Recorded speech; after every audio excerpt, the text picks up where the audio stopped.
The first one is truly about envisioning ambitiously. So seeing that potential faster, further, in a more compelling way than others. And I think this is really where you assume certain companies are great at this and others are not, but it is a skill that can be taught. Seeing the potential in the market is just as much of stepping out of your own comfort zone. It's being curious about seeing things from other people's vantage points.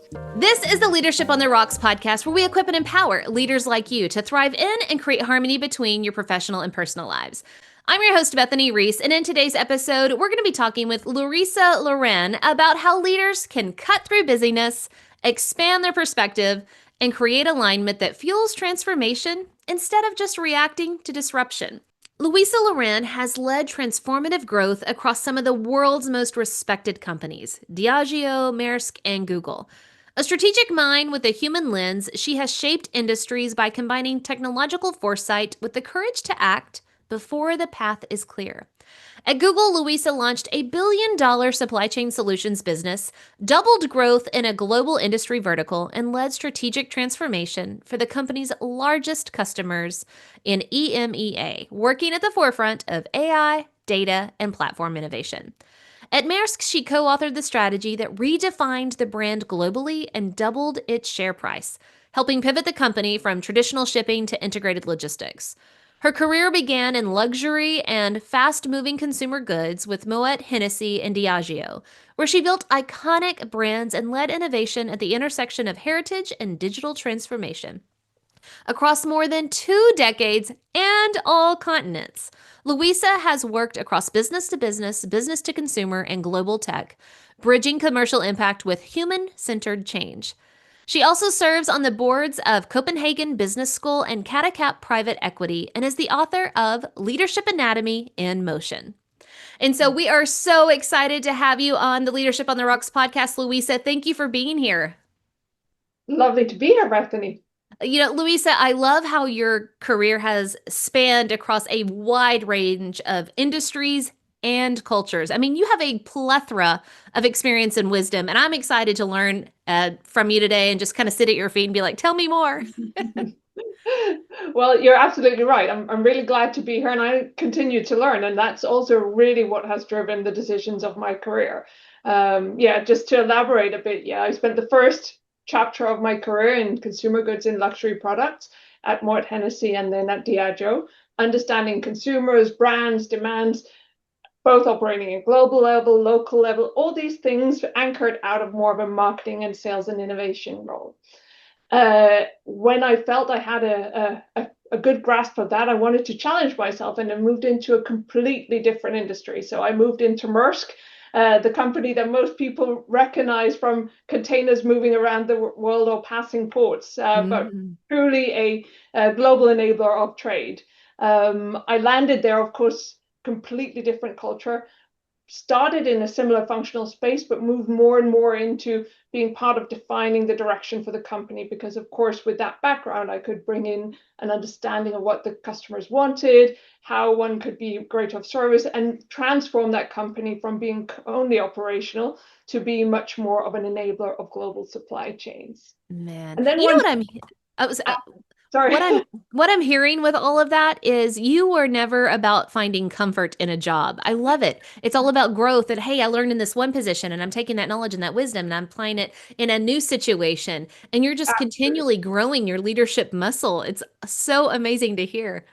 Absolutely. No, you're completely right. And I think even though there are these very different chapters, and we could talk about the last one as well, but it's always about seeing which opportunities out there, being curious about where the market's moving, not just seeing it as a pie in the sky, but understanding what does it take to go there and leaning into trying it, whether that requires new products, whether it requires restructuring, segmentation, whatever it may be, but trying things in a quite structural manner.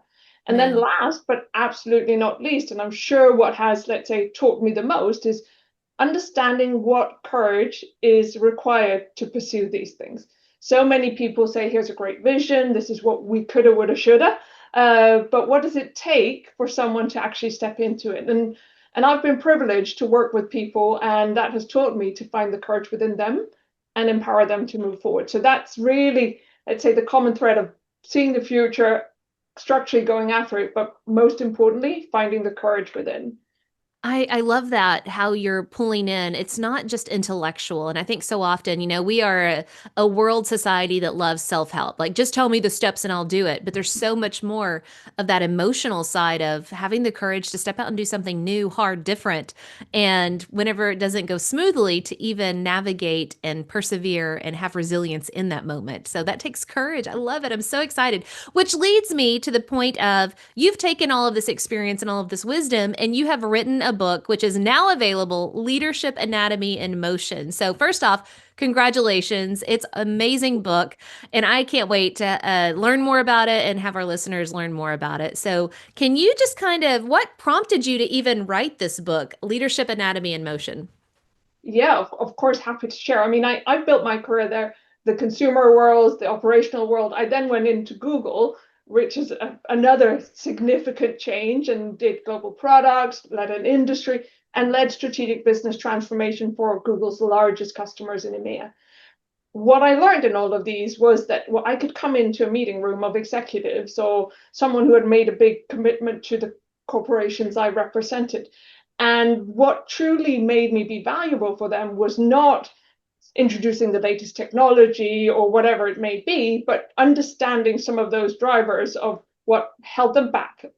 How could we help them see the potential greater? How could we make them feel comfortable in that change? Mm. So it was very clear to me that some of those skills were not about an industry or a traditional capability. It was those human insights. And especially in a world where technology is, let's say, taking a greater space of attention, that connection to what does it take for you as an individual to feel comfortable, I could see I had, let's say, a pattern of what was working. And of course, when you've been in these large corporations, you've been privileged and exposed to a lot of things, but I wanted to not confine it to these meeting rooms. I wanted to give it back. I wanted it to get legs and help more people thrive in this ambiguity we live in today.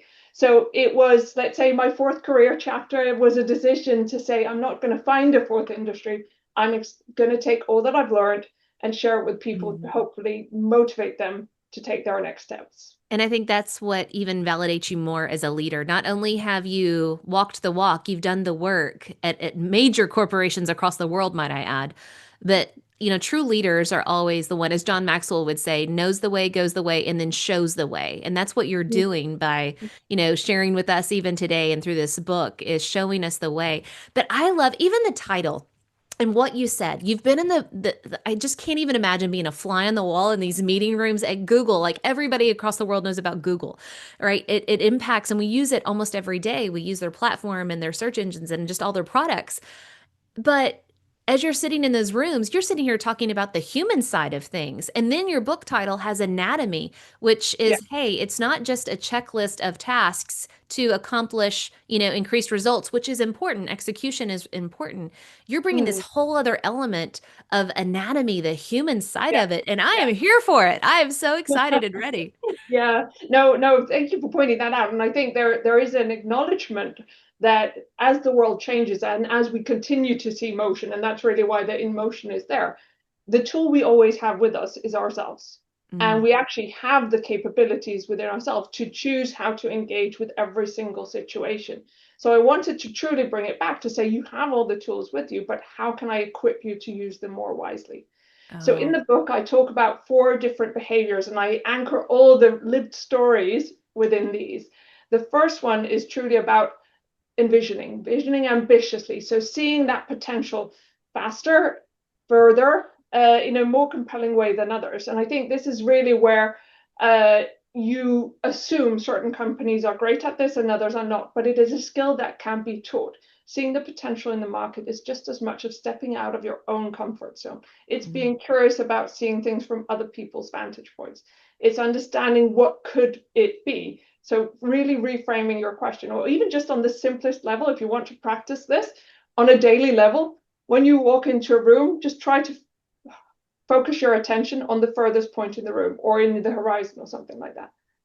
Simple tools like this will teach you to look at things in a different way. In a business context, this, of course, equips you to see where a market is going ahead of your competition. and equips you to make the choices of whether you want to go there or not. But it's more just about, the first one is about envisioning ambitiously. And of course, in the book, we talk about how, and I tell some stories of who's been great at it, etc.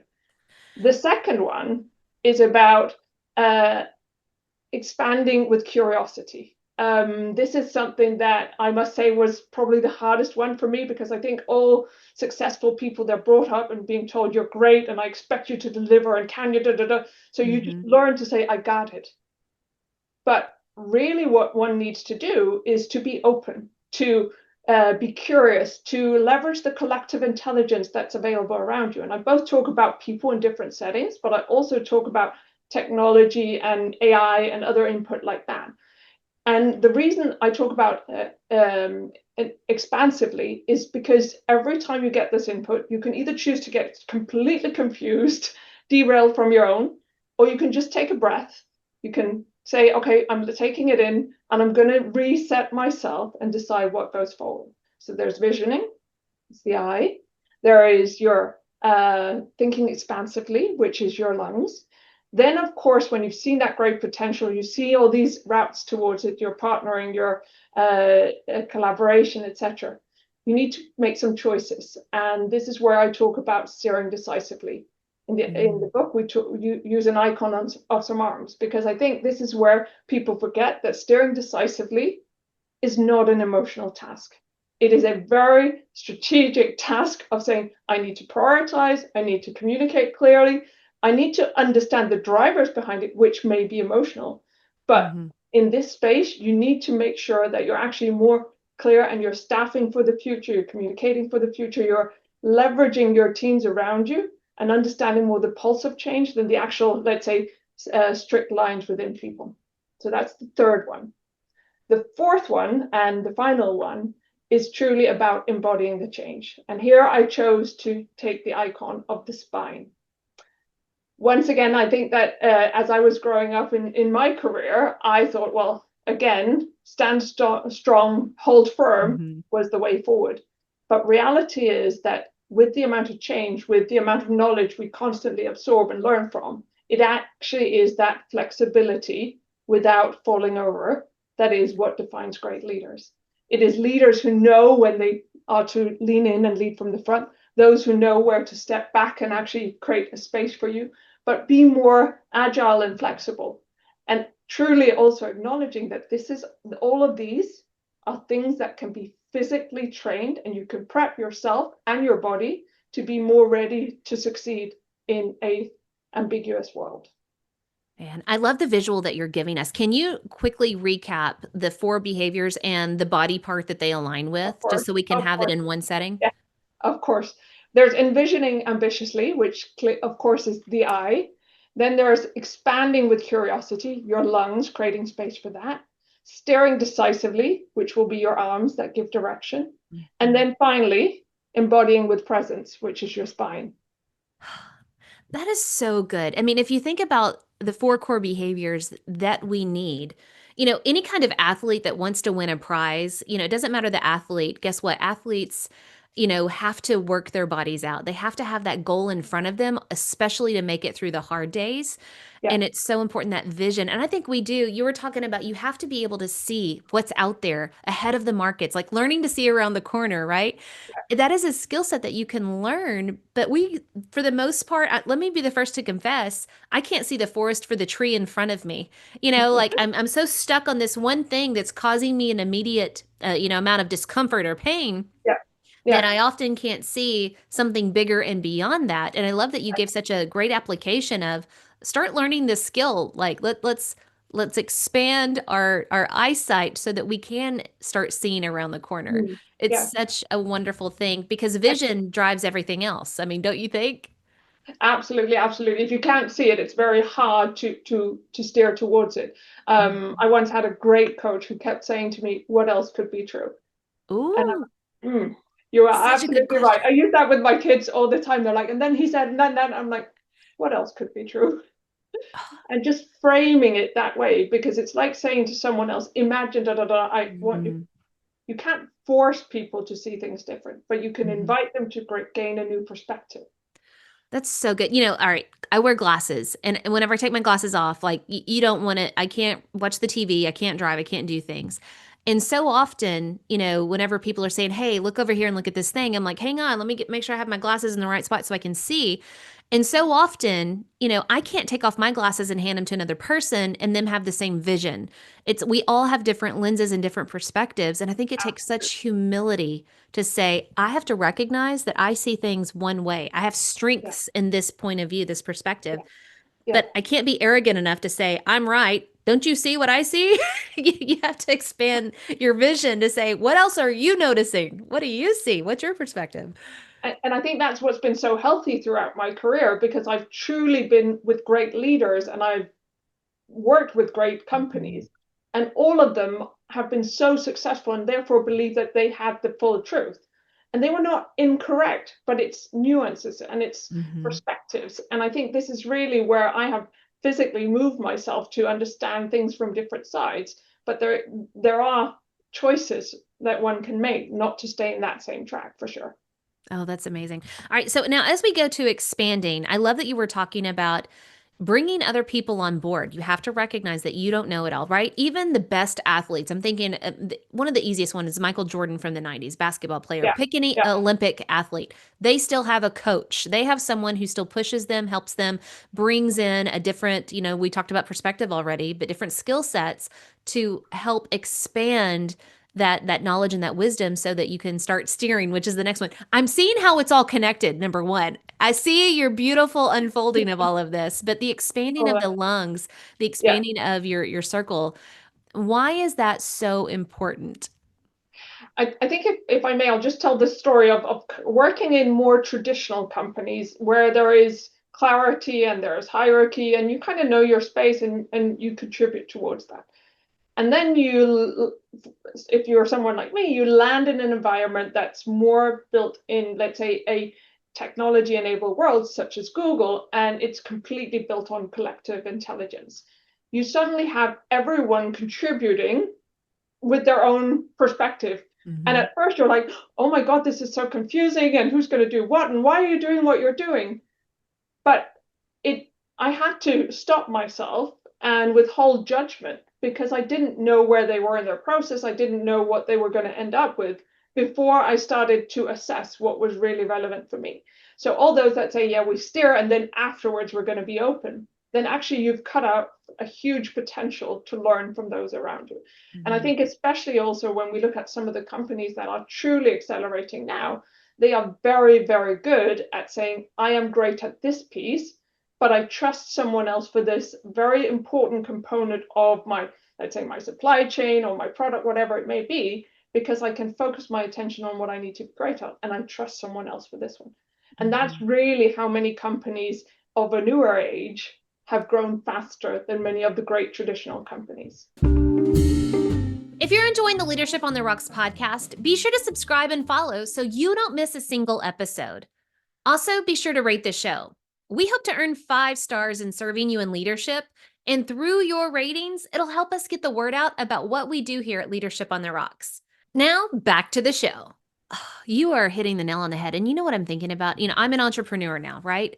And so whenever you start a business, and there's actually a book about this, you're not only the technician, you're doing the thing, but you're also the entrepreneur of thinking about where can I expand and grow, but then you're the manager of the systems and the processes. Yeah. And the only way to scale is to realize that you can't be all three things. Like there's some things you got to start delegating out. And I think Mm. for the most part, I'm making a generalization here, but we often fight ourselves for that control of, but I can't release it. And what you were saying, there are so many companies, the ones that are successful, do know how to delegate out or have contractors. Hey, you mentioned supply chain, you know. Hey, I'm really good at this thing, but the supply chain logistics of getting the thing that I'm really good at out into the world, let's get somebody else and bring them on because that's their skill set. It's a different set of Yeah. skills. And it's Yeah. so, so important that we, think about that and not hold on with a tight fist to everything. And you can even apply this to parenting. Like, stop controlling every aspect of your home life and like expand, get your children involved in chores, for example.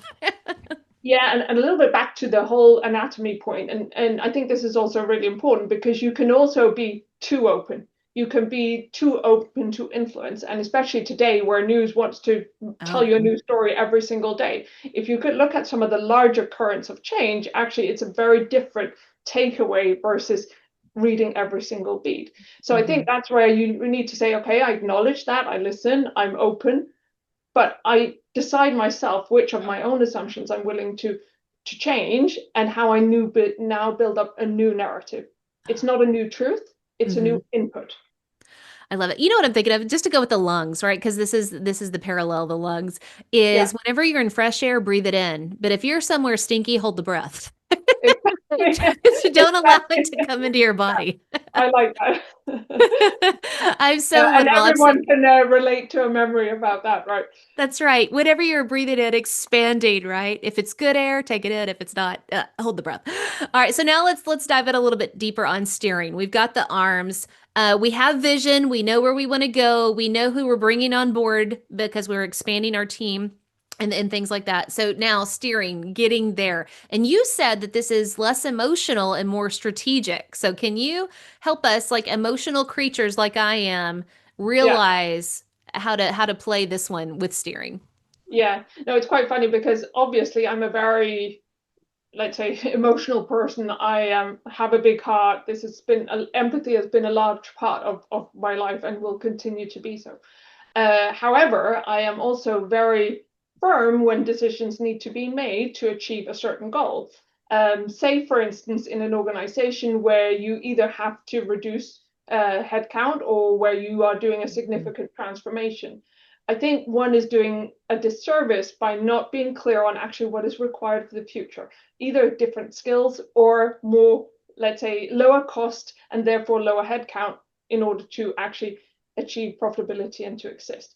I think there is a huge amount of waste in global businesses where people are like, oh, I'm just trying to make it work. Well, you're not. All you're doing is you're putting more pressure on yourself and on the individual on something that may be inevitable versus being very clear. This is what we expect to happen. This is how I have prioritized. Mhm.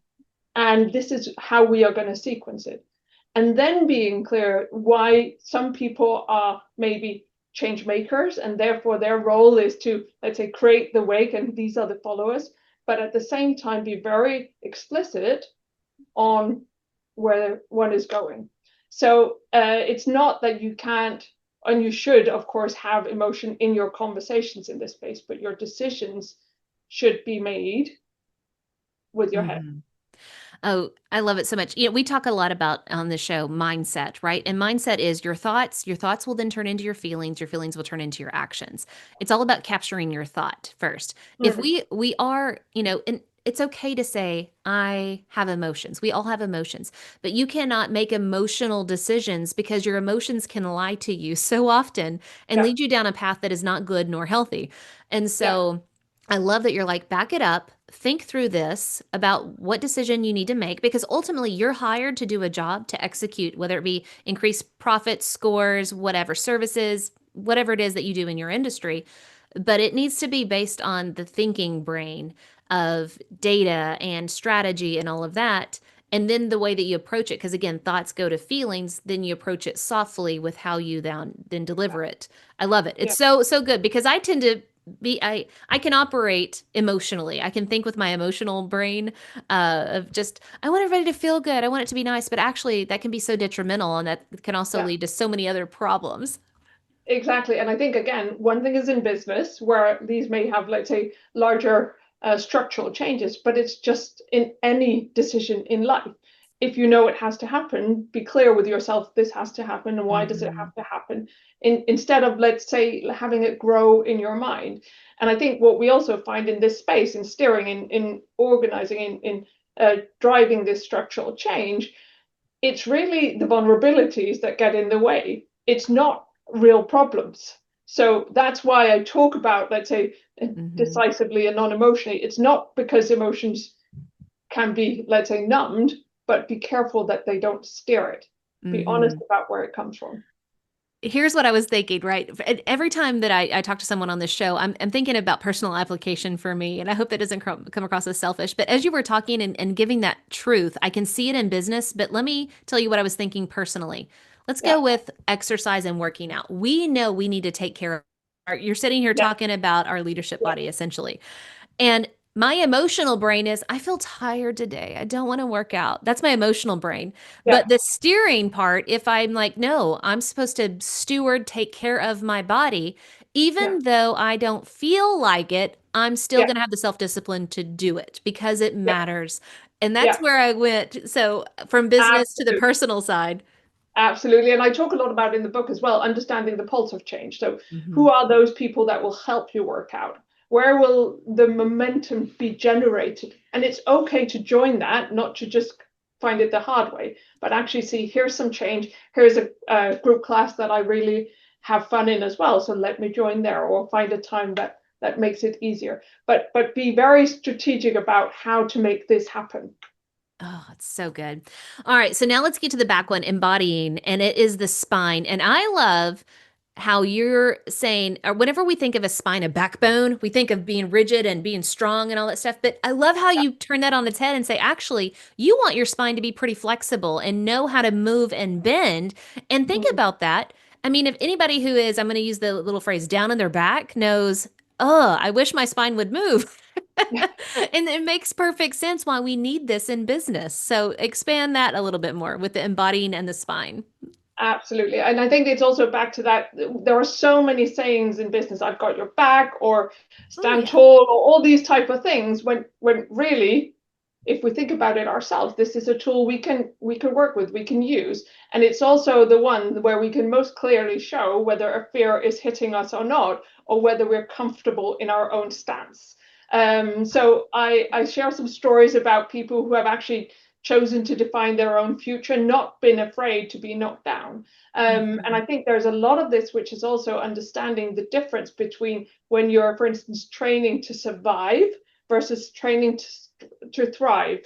And a lot of people, they say, "Oh, I'm, I want to get through this. I have to prove. I have to be there. All these things, and then I just create a small break so I can get back in the game." But all of this is truly about having that awareness that even though these are bones and they are strong, it's the flexibility of how to move within that that enables us to continuously show up at change, show up for the Mhm. people, and bring ourselves forward within that.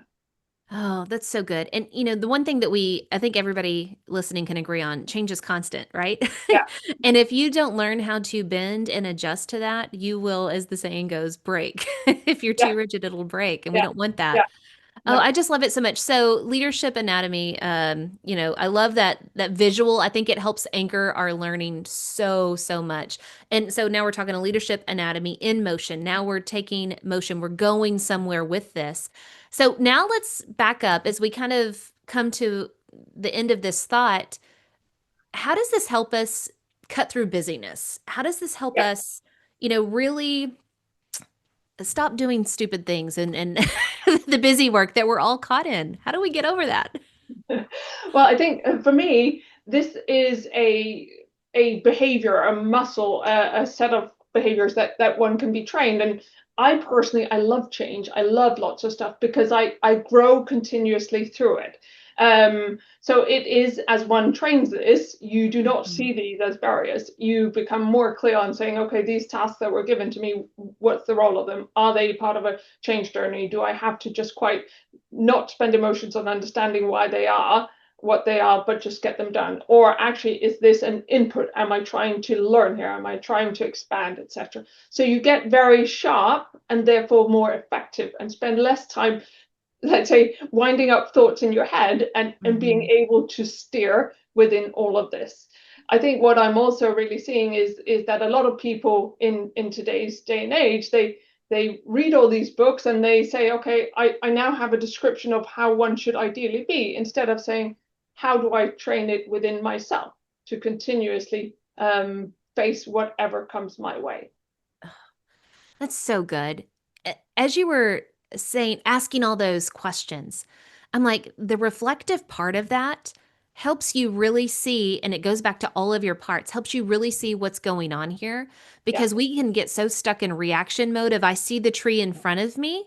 And you asking all of those questions, being reflective of what's really happening here, it immediately helps you step back and take vision of all Yeah. the things at play. And then it leads to the next one of, okay, if now that I know what's at play and where I need to head, because I can see a bigger picture of that, I mean, it just rolls right into everything that you've been describing with these four behaviors.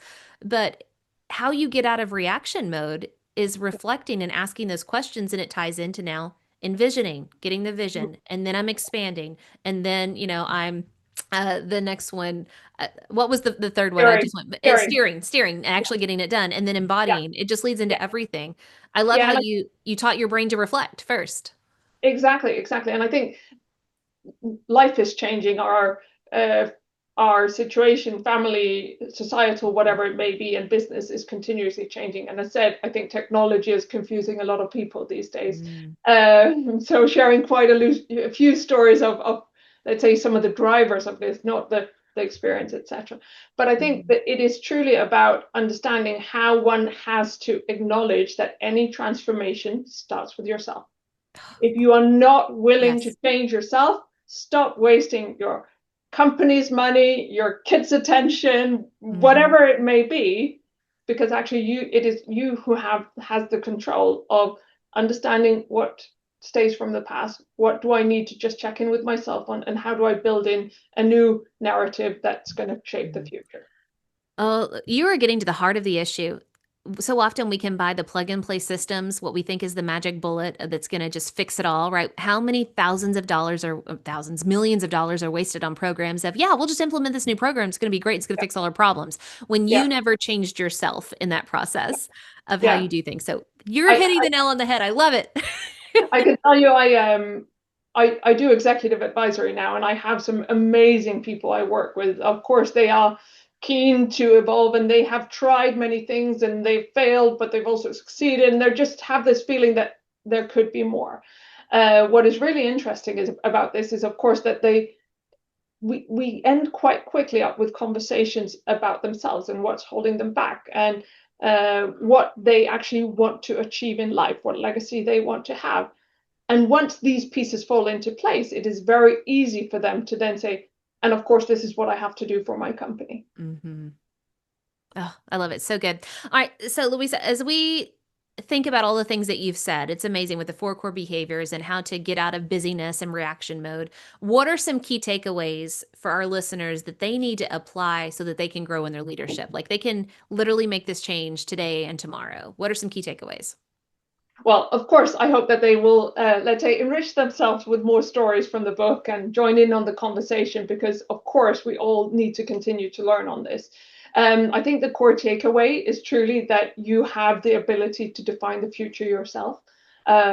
So that, I would say, is the thing that you need to look yourself in the mirror and say, what do I want to achieve? What do I want to become? Mm. Because I have the potential myself. I love it. You're telling me I'm not stuck and I'm here for it. Thank you. I can change it. All right. So now let's do the opposite. What is one poor decision you would warn our leaders to avoid? Like, don't do this one thing. Come on, you're better than that. I think we've talked a little bit about this, but the one decision not to do is to assume you know. Mm. Like, you must be curious, you must be open. That is absolutely the most important thing in this. Oh, You don't know what other people are taking from anything. You don't know what their backgrounds are, their motivations, etc. So be curious. Do not assume. I love it. So good. So good. All right. Where can our listeners go to learn more about you, your work, and where can they go pick up a copy of Leadership Anatomy in Motion? So Leadership Anatomy in Motion is out there everywhere. Your local bookstore, any online channel. It will be coming in an ebook later, but I wanted to give a couple of months for appreciation for the people who like the physical books as well. I have some content, of course, linked all over LinkedIn. LouisaLoran.com. You can see more links on some of the thought leadership pieces that I'm getting out there in the media space. And it's really interesting to see how the opportunity to bring this into some of the debates about geopolitical pressures, about Mm. board staffing, all these type of things, where we're now seeing the application in other contexts. Because of course, when you talk about something like this and when you bring it to a wide audience, it's a lot about the how. The conversations about the what that's where you need the specific context, either the one-to-one executive decision, advisory and discussion, or a framing such as some of those articles. So I welcome you also to reach out on louisaloran.com, and let's continue to learn on this together. Awesome. I love it. And all of those links will be in the show notes, guys. So be sure to go connect with her on LinkedIn, go to her website. And I love that you're staying up to date on all this stuff. So this is not just a framework, go apply it. It is a constant conversation of how do you live it out daily, because the world is changing so much. It's so great. Thank you for doing the work. Thank you for being here, Louisa. It's just been so great to learn from you. Likewise, I've really enjoyed the conversation. All right. Guys, until next time, continue putting in the work of building your life and leadership on the rocks, the essential rocks. God bless.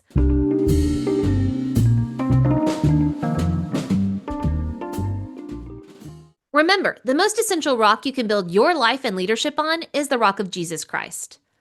Today's Bible verse comes from Isaiah chapter 30, verse 21. And your ears shall hear a word behind you saying, "This is the way. Walk in it, when you turn to the right or when you turn to the left."